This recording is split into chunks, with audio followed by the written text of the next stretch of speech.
Good morning and welcome to Veterans Call, a show for and about veterans. My name is Shannon Nisbet. I'm your Franklin Veterans Services Officer. Today we are so fortunate to have with us in the studio Ernest Carruthers, Quartermaster of VFW Post 3402 here in Franklin, Massachusetts. Ernest, welcome. Thank you for having me. Absolutely. So tell us a little bit about the history of your post and its mission. Sure. So the VFW in Franklin was founded chartered on December 1st, 1935. So we just had our 87th birthday a couple months ago. We bought our building in the 1950s. So we're located on Pond Street, across the street from the Elks, heading towards Medway. And that building originally was a one-room schoolhouse in town. We bought it. We added on the bar area in the kitchen. Those were additions I think we did back in the 70s. But yeah, the post has been around in town for almost 100 years now, and wow, it's definitely changed over that time. That's incredible. Yeah. What are some of the ways the post has changed over the years? Certainly. So it's gotten smaller. We have a photo album that our post commander Larry gave me, and I was looking through it, and they used to have like dance events and big old dinners back in the 70s and the 80s, and tons of people would be there. They had a big cookout, it looks like, in one of the pictures, and it's just crazy to see the changes of the Pond Street area from that time to today, and it's nice. I'll have to share that with you. Oh yes. What is the mission of the VFW? Can you tell us a little more about that? Definitely. So I sum it up. The VFW is there to take care of veterans.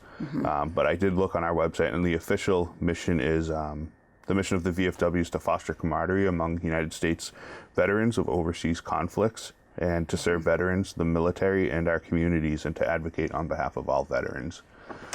Oh, that's excellent. Yeah. So what does your presence in the community look like now? If you want to talk about your various programs and how you support that mission. Certainly. So we're very community focused here in Franklin at 3402.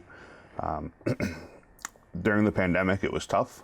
We couldn't do a lot of things, but we did find some things to help. So we were one of 30 VFW posts in Massachusetts that served as a collection point for MEMA. So doctors' offices, dentists, biotech companies had extra PPE supplies. They could drop them off at our post, and then MEMA would, send the National Guard down, come pick everything up, take it to their storage warehouse. I think it was up in Marlborough, and then they'd store it there until they needed to send it out into the field or give it to first responders. So that's one of the things we were able to do during the pandemic. That's great. We also were able to organize a food drive for veterans. So we went down to the Massachusetts Military Foundation. They have a warehouse by Gillette Stadium. We picked up 2 pallets of food boxes. These boxes had enough food in there to serve a family of 2 for 2 weeks. And we were able to, arrange getting them to veterans in Franklin so that, they were taken care of. A couple other things we do is we've supported the food pantry in town. We've supported the Elks Oil for Vets program. And we do a scholarship contest for high school students. So at the post level, our prizes might be a little small. We're talking $150 for first place. But if they win our post, they can advance. And as they continue winning, they advance up higher. And the national prize is a $35,000 college scholarship. Wow. Which I'm proud to say, about 20 years ago, our winner came in second place nationally.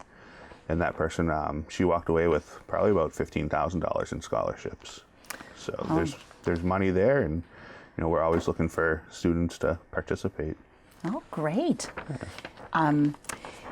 So it sounds like you guys do a great deal for the community, and I know the town appreciates that, and it's good to make people aware as well who might not have known. Are there any other ways you've provided outreach to veterans and their families besides the ones you've mentioned? Certainly. So I know your office handles a lot of VA claims. We've done that as well. We have a state service officer who works out of the JFK building. We brought him in a few years ago and did a claims clinic. Oh, okay. So our, and it wasn't just for our members, it was any veteran, and not even just Franklin, but the general area who, wanted to either file a new VA claim or get their existing claim looked at for maybe an upgrade. And we provide those services free of charge to our, any veteran. It doesn't matter. We don't take a dime for it. Wonderful. Yeah. Has your post received any awards or special recognition for the work that you do? We so our national organization has recognized us as a All-American post. And the criteria varies from year to year depending on what that current commander-in-chief of the VFW deems necessary. But mostly it's doing what a VFW post is supposed to do. It's participating in the Voice of Democracy program, which is that scholarship. It's filling out our community service reports to letting the whole world know what we're doing in terms of hours and dollars in our communities. It's, things like that. It's helping the community, taking care of veterans. So we've been honored with that 3 times in the last 5 or 10 years. And we're, I was just looking the other day, we're on track to make that again for the 2022-2023 year. Oh, fantastic. Yeah. Yeah. Tell us a little bit more about yourself and your role within the local VFW, as well as some of the higher levels. Sure. So I'm a Navy veteran. I served from 2004 to 12. I got my eligibility for the VFW on a deployment to Iraq.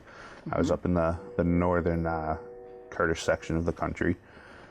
But I joined the VFW in 2006 while I was overseas. Kind of didn't really do much with it in the following years. But I really got active when I moved here to Franklin and hooked up with our post commander, Larry Badarian. And I immediately became the post quartermaster, which a lot of people don't know what a quartermaster is, but in the VFW world, the post quartermaster's a couple of different things rolled into one. It's the chief financial officer of the organization, and it's also the property custodian. So anything the Franklin VFW owns, I'm responsible for. I'm responsible for receiving all the money in from like our hall rentals and other things, and paying all our bills to make sure we're, keeping up with our obligations. I also coordinate the Voice of Democracy program for the post, and at the district level, I'm a past district commander. Currently, I serve as a trustee of the district, and then at the state level, I'm the state quartermaster, as well as the homeless veterans advocate and the scout chairman. So the VFW also honors our scouts, and that's open to Eagle Scouts or Girl Scouts who've received the Gold Girl Scout Gold Award, and they're able to nominate for the Scout of the Year program. So we're accepting nominations for that until March 1st at the post level. Oh, excellent. Yeah, Thank so you. It's another way we like to honor our community and our, people doing good. Oh, yeah. Thank you for all that you do. Yeah. So you talked about how you qualified joining the post, your service in Iraq. What are the military service requirements for joining your post? Sure. So a lot of people might not realize the VFW, we received our charter from Congress, and it's actually found under Title 36 of the United States Code. And in the law is our eligibility requirement. So we don't control that. It's Congress. And I wrote down, it's section 230103 of Title 36. But basically a service member has to have served honorably. And they have to have been in a foreign war, insurrection, or expedition that received like a campaign medal, or served in a area where they've received imminent danger or hostile fire pay, or served in Korea, the Korean Peninsula, for 30 consecutive days or 60 non-consecutive days. But on our website, we have this whole chart of all the different ribbons or insignia that you could be awarded that qualifies you for membership. Oh, that's great information. I didn't know it was set by Congress. It is. So a lot of people are like, yeah, you need to, loosen your restrictions and let more people in. And it's, unfortunately, our hands are tied. It's up to Congress. And absolutely. Yeah. So if someone wants to join your post, how do they join? Maybe just give us some information about things. How much does it cost? How often do you meet? Sure. So each post sets their own dues. Our dues are at $33 for the year. They can also become a life member, which varies based on your age. So when I became a life member, it was, I think, $410 because I was in my 30s. If you're, in your 70s or 80s, it might be $150 for a life membership. But if you're interested in joining, reach out to us on our website or Facebook or email or call, or come down to our meetings. We meet the fourth Saturday of the month at 9 a.m. Except for May, November, December, it's typically the third Saturday just because of the holidays. Oh, sure. We have coffee and donuts at our meetings each month. And then in May and November, we usually do a breakfast meeting where we'll have eggs, pancakes, bacon, sausage. So it's trying to get people there and, just enjoying their company and taking care of post business. Sure. And tell us a little bit more about how the post is structured. You talked about your role as quartermaster. Can you talk a little bit about that? And also maybe what the greatest needs are within your post, as far as filling roles or volunteering. Yeah, so we have our officers and our members, and our officers are made up of our commander. We have 2 vice commanders. We have a secretary, a treasurer, and we have trustees. And the trustees' job is to make sure that I'm handling the money correctly, and that the secretary's keeping accurate minutes, and we have all our we have everything we need to prove that we're doing things right. And then the membership's there to just support the officers and vote on important things. So, as we expend money, we need to make sure the membership approves it. So they have a voice in everything we do. And looking for new members, we're looking for new ideas. We're not gonna shut people down if they're, oh, you're new, you don't know what you're talking about. We don't want to hear from you. That's not how we operate. We had a new guy join us last month, and he had a couple great ideas, so we're looking at exploring those and just bringing better services and better programs to the community. Oh, okay. That's very good to know. Thank you. So, are there any specific expectations for members? They have to attend a certain number of meetings per year, anything like that? Or is it people volunteer the time that they have to give? Yeah, pretty much it's that. I mean, we'd love for our members to come to all the meetings so they can stay informed of what we're doing and what we're advocating for. But we recognize it's a crazy world. It's not like it was, 40 years ago.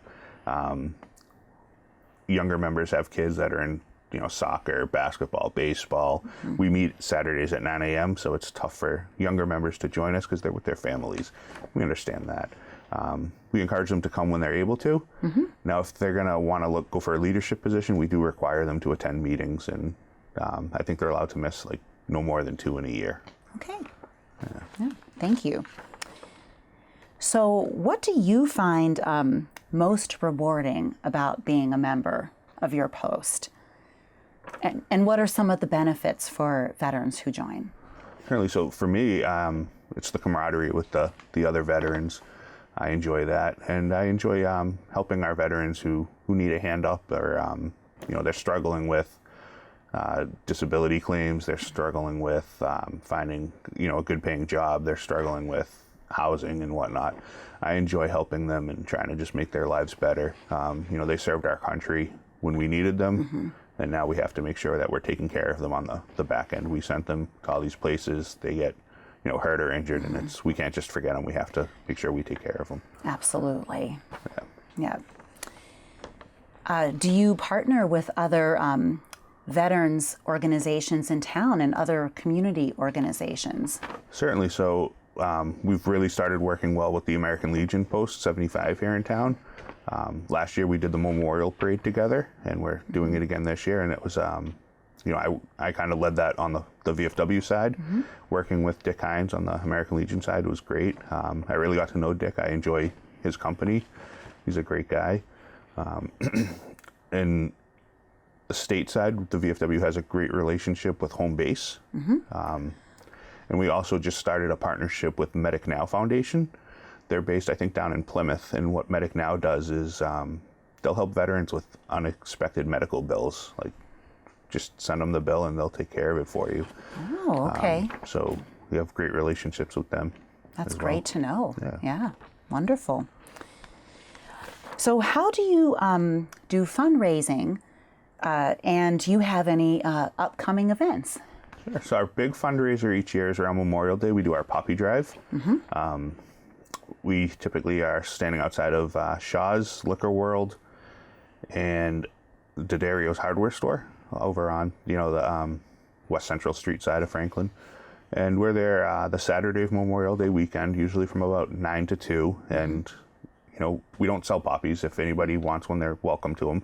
We do accept donations if they're willing to do that. And we usually, we take in a good money. That's our big fundraiser for the year. And that goes into our relief fund, which we then use to support veterans. We're limited on what we can use our relief fund for. We can't use it for our building. We can't use it for, non-veteran things. So it's usually where we make our donations to the food pantry from, or our donations to veterans, helping them with, gift cards for gas for their car, or helping them with a light bill or something. Okay, sure. Yeah. Thank you. Do you have I believe there's one other event, the corned beef dinner, coming up in March. And is that a fundraiser open to the public? Yeah, so our corned beef dinner is our anniversary celebration. And that's going to be on Saturday, March 11th, at cocktails at 6 p.m. and dinners at 7 p.m. So last year we brought it back for the first time after the pandemic, and it was a hybrid where people could either sit down and eat their meal at the post or take it to go. So we're going to do that again this year. But if you choose to stay with us, we're going to have our Voice of Democracy winner there to present him his awards. A representative from State Rep Jeff Roy's office is going to be there as well to present him some stuff from the state, and he'll be reading his essay that came in first place at our post. And it's open to the public. We encourage people to come on down and support our post and support our youth essay winner. And if people are interested, they can reach out to the post either via email, on our website, Facebook, or give us a call if they're looking for tickets. Oh, excellent. Yeah. So it's going to be a good event. Okay. And I guess my last question would be, what do you want other veterans and the community to know about your post? And how can they support your organization and veterans? Sure.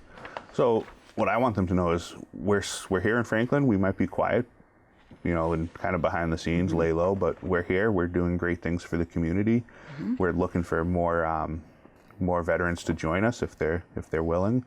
But we're a resource here in town, and we enjoy taking care of the community and working with our fellow veterans to just make this a better place for everybody. Well, thank you so much, Ernest, for taking the time to be on the show today. Thank you so much for all the excellent work that your VFW post does for veterans and the local community. This wraps up our program for today. Thank you to Franklin TV for hosting the show. And thank you to all of our veterans out there. We appreciate your service. My name is Shannon. This is Veterans Call. Have a great day.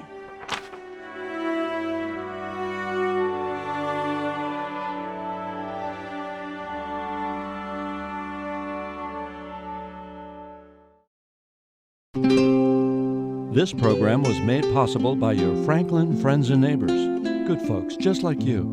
Thanks for supporting Franklin TV. And thanks for watching.